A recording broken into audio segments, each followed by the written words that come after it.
నమస్తే. శ్రీ గురుభ్యో నమః. శ్రీమాత్రే నమః. మనం అంతటా వింటున్నారు, అందరూ వింటున్నారు. గ్రహాలు మార్పు జరుగుతున్నాయి, గ్రహాల కూటమి జరుగుతుంది, పంచగ్రహ కూటమి అంటున్నారు. ఈ గ్రహాల మూలంగా రకరకాలైనటువంటి భయాలు సృష్టించబడుతున్నాయి. రకరకాలైనటువంటి కొంతమంది దీనివల్ల చాలా విపరీతాలు జరుగుతాయని ఇలాంటివి రకరకాలు వింటున్నటువంటి సందర్భంలో ఈ వీడియో మీకు కొంత ఉపయోగపడుతుందన్న ఉద్దేశంగా ఈ వీడియోని వేస్తున్నాను. అయితే పంచగ్రహ కూటమి అంటే ఏంటి అనగానే మనకు చాలా వరకు తెలుసు. ఎప్పుడు కూడా గ్రహాలు అనేటువంటివి కదులుతూ ఉంటాయి. ఏ గ్రహమైనా సరే ఒక్కొక్క గ్రహానికి వేగం ఎక్కువ, ఒక గ్రహానికి తక్కువ. ఈ గ్రహాలు వేగం ఎక్కువ ఉన్నా తక్కువ ఉన్నా నిరంతరం చెల్లిస్తూ ఉన్నటువంటి ఈ గ్రహాలు అనుకోకుండా కొన్నిసార్లు ఒక్కొక్క గ్రహంతో యుతి చెందడం, కలిసి ఉండడం, దగ్గరికి చేరడం, అన్నీ ఒక చోటుకి రావడం ఇలాంటివి జరుగుతూ ఉంటాయి. అలాగే మనకు 3 గ్రహాలు, 4 గ్రహాలు, 5 గ్రహాలు, 6 గ్రహాలు అంటే పంచగ్రహం, శ్రేష్ఠ గ్రహాలు ఇలా అంటుంటాం కదా. ఇలా జరుగుతూ ఉంటాయి. సరే, ఇప్పుడు జరిగినటువంటి పంచగ్రహ కూటమి ఏదైతే ఇప్పుడు రాబోతున్నటువంటి పంచగ్రహ కూటమి ఏంటంటే ఇంతకుముందు మరి జరగలేదా అంటే జరుగుతాయి, ఎప్పుడు జరుగుతూ ఉంటాయి. 12 సంవత్సరాల క్రితము వచ్చినటువంటి పంచగ్రహ కూటమి ఏదైతే ఉందో దానివల్ల కొన్ని విపత్తులు అయితే వచ్చాయి అన్నది మన వాళ్ళు చెప్పేటువంటి మాట. అది పంచగ్రహ కూటమి వల్లనేనా, లేదా పంచగ్రహ కూటమి వస్తుందా, లేదా ఇంకా వివిధ కారణాల, ఏదేమన్నా సరే ఇంతకుముందు పంచగ్రహ కూటమి ఉన్నప్పుడు వచ్చినటువంటి విపత్తు అయితే దేశం చూసింది. ఇక ఈ పంచగ్రహ కూటమిలో మరి ఇప్పుడు ఎక్కడ జరుగుతాయి, ఏం జరుగుతాయి అన్నటువంటి మాటకి వస్తే ఈ పంచగ్రహ కూటమి మనకి వృషభ రాశిలో జరుగుతుంది. వృషభ రాశిలో రవితో పాటు గురువు, శుక్రుడు, బుధుడు ఈ 4 గ్రహాలతో పాటు అతి త్వరగా కదిలేటువంటి 2.5 రోజులకి ఒక రాశి నుండి ఇంకొక రాశికి మార్పు చెందేటువంటి చంద్రుడు అక్కడికి వస్తున్నాడు. చంద్రుడు ఎప్పుడైతే వస్తాడో అప్పుడు 5 గ్రహాల కూటమి అవుతుంది. చంద్రుడు 5, 6 ఈ 2 రోజులని చెప్పాలి. ఈ 2 రోజులలో మనకి పంచగ్రహ కూటమి కనిపిస్తుంది. ఆకాశంలో కూడా అద్భుతంగా ఉదయం లేస్తే కనిపించేటువంటి ఒక పరిస్థితి. చాలా వరకు ఆస్ట్రానమర్స్ కానీ, ఆస్ట్రాలజీకి చెందినటువంటి వాళ్ళు కానీ వీళ్ళందరికీ ఇది ఒక పవిత్రమైనటువంటి స్థితి. అందరూ కూడా ఈ పంచగ్రహ కూటమి ఉన్నప్పుడు ఏం చేయాలి, ఏం చేయకూడదు అనేటువంటిది దీని గురించి తరచిన చర్చలు ఇవన్నీ మామూలుగా ఉండేటువంటి మాటే. ఏదేమన్నా సరే మరి 5 గ్రహాలు ఒక చోట ఉంటే ఎలా ఉంటాయి అంటే, ఏ గ్రహానికైనా ఓ ప్రత్యేకమైనటువంటి గుణం ఉంటుంది. అంటే చంద్రుడు అంటే చక్కగా చల్లని చూపునిచ్చి చల్లని మనసునిచ్చేటువంటి వాడు, సూర్యుడు ఆత్మకారకుడు. ఇట్లా ఒక్కొక్క గ్రహానికి ఒక్కొక్క కారకత్వము ఉంటుంది, ఒక్కొక్క తత్వము ఉంటుంది. మరి ఇలా వివిధ తత్వాలు కలిసి ఒకచోట ఉండేసరికి ఏమవుతుందంటే ఈ తత్వాలు మంచిని ఇవ్వచ్చు, చెడుని ఇవ్వచ్చు, ఏమీ ఇవ్వకుండా ఉండొచ్చు. ఇది మరి ఇక్కడే 5 గ్రహాలు ఉన్నాయి. ఇంకా మనకు ఉండేటువంటి 9 గ్రహాల్లో మిగతావి 4 బయట ఉన్నాయి. మనకు తెలుసు. రాహు, కేతువు ఎక్కడున్నారో మనకు తెలుసు. రాహు మీనంలో ఉంటే కేతువు కన్యలో ఉన్నాడు. ఇక మిగిలింది శని కుంభంలో ఉన్నాడు. ఇది మనకు కనిపిస్తున్నటువంటి గ్రహాల యొక్క స్థితి.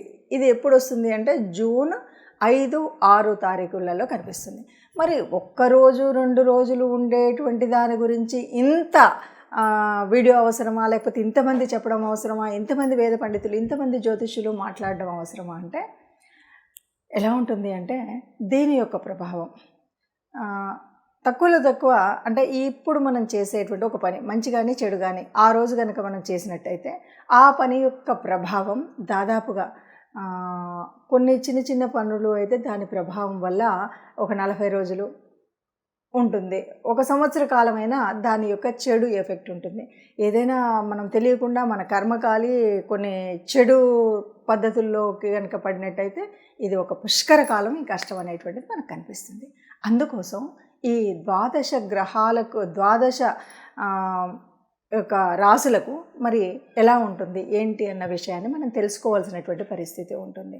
ఏ గ్రహమైనా మనకు ప్రతి ఒక్కరు కూడా ఇది గోచార రీత్యా మనకు జరుగుతున్నటువంటి ఈ సమయంలో ఇప్పుడైతే మనకు 5 గ్రహాలు ఒక్క చోటికి జూన్ 5, 6 తారీఖుల్లో వస్తున్నాయి.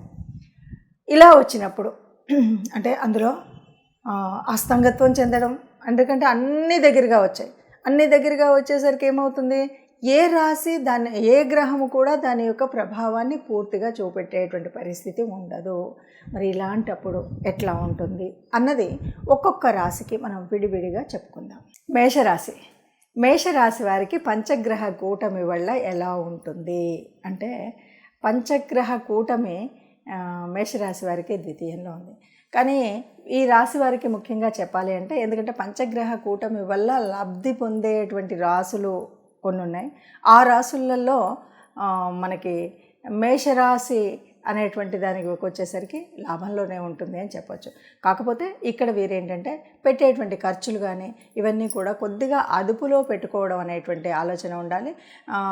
ఏదైనా మనం డీలింగ్స్ చేస్తూ ఉంటాం కదా, అంటే ఎవరికైనా మన దగ్గర వాళ్ళకైనా ఎవరికైనా డబ్బులు అవి ఇస్తూ ఉన్నప్పుడు కొద్దిగా జాగ్రత్త అనేది ఉండాలి. జాగ్రత్త అంటే ప్రతిదీ కూడా లీగల్గా ఉండవలసినటువంటి, అదే మనవాడే కదా అనేసి లెక్కపత్రం లేకుండా కానీ ఏదో ఒకటి రాసుకోవడం, లిఖితపూర్వకంగా ఉండడం, ఇలాంటివి మాత్రం తప్పనిసరిగా మేషరాశి వాళ్ళు చేయాలి. లేదు అంటే మాత్రం కొద్దిగా ఇబ్బందులు పడేటువంటి అవకాశం ఉంటుంది. కాకపోతే ఏంటంటే మేషరాశి వారికి ముఖ్యంగా మిగతా విషయాల్లో చూస్తే కనుక కొద్దిగా లాభదాయకంగానే ఉంటుంది, ఆనందంగానే ఉంటుంది. కొన్ని జాగ్రత్తలు మనం తీసుకోవాల్సినవి ఏంటి అంటే, ఎవరికైనా డబ్బులు ఇచ్చిపుచ్చుకునేటువంటి, ఎందుకంటే ఈ పంచగ్రహ కూటమి ద్వితీయంలో జరుగుతుంది. ద్వితీయము అంటే ఇది ధనస్థానం, కుటుంబ స్థానం. కొన్ని మంచి చేస్తాయి, కొన్ని చెడు చేస్తాయి అని చెప్తున్నాం. అందులో ఈ మంచి చెడుల కలయిక ఉండి కన్ఫ్యూజన్ అయ్యేటువంటి పరిస్థితి ఉంటుంది. కాబట్టి ఈ కన్ఫ్యూజన్ లేకుండా మీరు వెచ్చించేటువంటి డబ్బులు కానీ ఇలా ఈ విషయంలో కొద్దిగా జాగ్రత్త తీసుకుంటే, ఎక్కడైనా ఇన్వెస్ట్ చేసేటప్పుడు కానీ ఎవరికైనా ఇచ్చేటప్పుడు కానీ మీరు ఆ రకమైనటువంటి ఒక నిర్ణయంతో కనుక ముందుకు వెళ్ళినట్టయితే సర్వం సుఖంగా ఉంటుంది అని చెప్పచ్చు.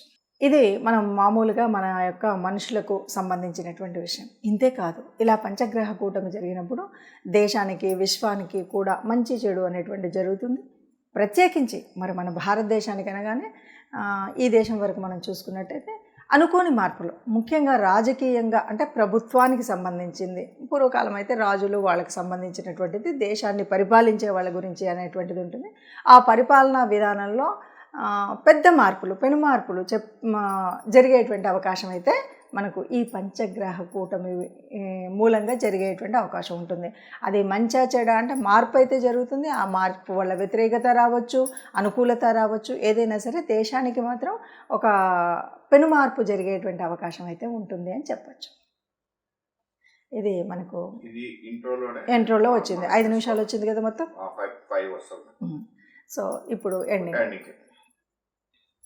మరి పంచగ్రహము గ్రహాల యొక్క కూటమి అనగానే అందరూ ఒక భయం అనేటువంటిది అవసరం లేదు అని తెలుస్తుంది కదా. పంచగ్రహ కూటమి వల్ల మనం పెద్దగా భయపడాల్సినటువంటి అవసరం ఏముండదు. కాకపోతే శారీరకంగా మనకు రెగ్యులర్గా గ్రహాల యొక్క మార్పు జరిగినప్పుడు ఎలా ఉంటుందో అలాంటి మార్పు అయితే జరుగుతుంది.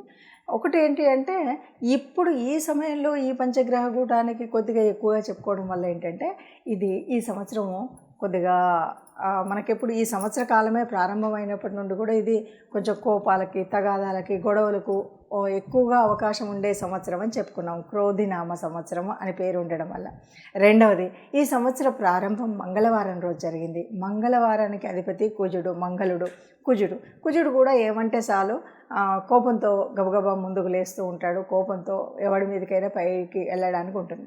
ఈ ప్రభావం ఏదైతే ఉందో ఈ ప్రభావం మన మీద పడకుండా ఉండడం కోసం కాస్త శాంతియుతంగా ఉండాలి, నెమ్మదిగా ఉండాలి. ఎందుకంటే సహజ సిద్ధంగానే కోపతాపాలు ఎక్కువగా ఉండేటువంటి ఈ సంవత్సరంలో ఇలాంటివి రాకుండా మనం మన మనసుని కనుక కంట్రోల్ చేసుకోగలిగితే గ్రహాల స్థితి ఎట్లా ఉన్నా ఏమీ కాదు. ఇంతేకాదు, ముఖ్యంగా మనం కొన్ని పరిహారాలు ఏమంటే, అమ్మవారిని ఆరాధించడం, చక్కగా లలిత అమ్మవారిని స్తోత్రం చేయడం, 5, 6 తేదీల్లో ఏవైనా ముఖ్యమైనటువంటి పనులు ఉంటే ఆ పనులను ప్రారంభించకుండా ఉండడం. ముఖ్యము అంటే మనం వివాహాది కార్యక్రమాలు అయితే చేయలేము ఎలాగో మనకి ఇప్పుడున్నటువంటి దేని మూలంగా, ఎందుకంటే మౌఢ్యం ఉంది కాబట్టి. ఇక మనం చేసేటువంటివి గృహారంభాలు ఇవి కూడా చేయం. కానీ కొన్నిసార్లు ఎలా అంటే ఇంకా జీవితానికి పునాది వేసేటువంటి కొన్ని కార్యక్రమాలు మొదలు పెడుతూ ఉంటుంటారు. అలాంటి కార్యక్రమాలు ఏవి కూడా చేయకపోవడం, పెద్ద డెసిషన్కి మార్పు వచ్చేటువంటి విషయాల్లో ఏ డెసిషన్స్ తీసుకోవడం ఇలాంటివి మనం చెయ్యకుండా ఉంటే మంచిది. ఒకవేళ ఏదో అయ్యింది అయినా సరే మనం ఇష్టదేవత ఆరాధన, లలిత అమ్మవారి ఆరాధన చేయడం అనేటువంటిది మర్చిపోకుండా చేయవలసినటువంటి పని. ఈ రెంటికి తోడు వీలైనప్పుడల్లా ఈ సంవత్సర కాలం అంతా కూడా నవగ్రహ మండపానికి వెళ్ళాలి. తప్పనిసరిగా నవగ్రహ మండపానికి వీలైనప్పుడల్లా వెళ్ళడం, నవగ్రహ ప్రదక్షిణ చేయడం, లేదు మనకు వీలైతే ఇంట్లోనే కూర్చొని నవగ్రహాలకు సంబంధించిన స్తోత్రాలని చదువుకోవడం. ఇవన్నీ కూడా కాలేదండి మాతో అన్నప్పుడు ఒక పని చేయొచ్చు. మీకు వీలైనప్పుడు గోశాలలు ఎక్కడైనా ఉంటే గోశాలకు వెళ్ళి గోశాలలో మనం గోమాతకు కావలసినటువంటి గ్రాసాన్ని సమర్పించడం, వాళ్ళకి కావాల్సినటువంటి అంటే గోవులకు కావాల్సిన ఆహారాన్ని ఇవ్వడం కోసం మీరు డబ్బు కడతారా, వెళ్ళి మీరు స్వయంగా ఆ గ్రాసాన్ని తినిపిస్తారా, మీ ఇష్టం. మొత్తాన్ని గోగ్రాసాన్ని అందచేయడం అనేటువంటి విషయాన్ని మర్చిపోకుండా అందచేస్తే కనుక ఈ గ్రహాల మార్పు వల్ల వచ్చినటువంటి ఏ రకమైనటువంటి కష్టం నష్టం అంతగా ఎఫెక్ట్ లేకుండా హాయిగా ఉండగలుగుతాము అని చెప్పొచ్చు. అందరం సుఖంగా ఉండాలన్నదే. మార్పులు అనేటువంటిది గ్రహాలు నిరంతరం మారుతూనే ఉంటాయి.